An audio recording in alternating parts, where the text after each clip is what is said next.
A lot of people these days are talking about AT&T's censorship of Pearl Jam's political speech at their recent concert. And when people heard of it, a lot of people thought of the fight over net neutrality because in both areas, AT&T wants to give itself the role of gatekeeper of political speech. I'm wondering what lessons can be learned from the Pearl Jam incident about the dangers of letting companies like AT&T be the gatekeeper of political messages, or if you're concerned about that at all. I am concerned, and the best lesson they can learn is exactly the connection you talked about, that events like this are connected to the larger issue of network neutrality.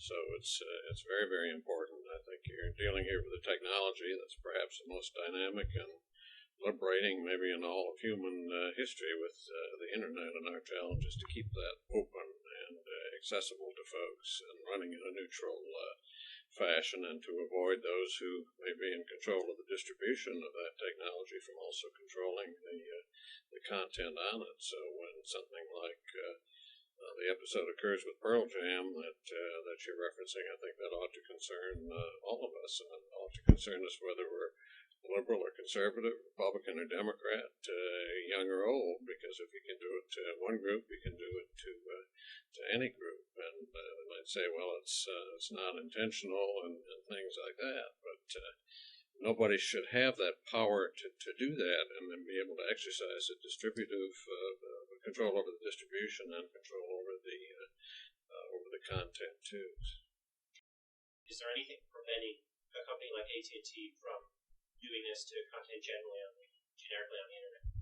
Well, not really. I think we have to have some guarantees for how this technology is going to be utilized, and just keeping it open, keeping it neutral, accessible to everybody. That doesn't imply any excessive governmental control or anything. You just have some rules of the road to make sure that it remains that small d democratic platform that it has become, and that we are seriously in danger of going down another road. And it seems to me, if you look back over history, if you have the power and the technology to do something, and you have a commercial or business incentive to do it, I'd be damn sure somebody's going to try it somewhere along the line. And I think that's what we're seeing here.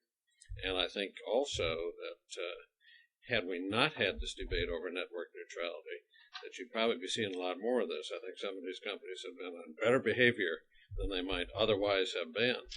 But, if they ever got the green light, we're never going to have network neutrality, and this is all yours, and I think our problems will really proliferate. So a lot of people support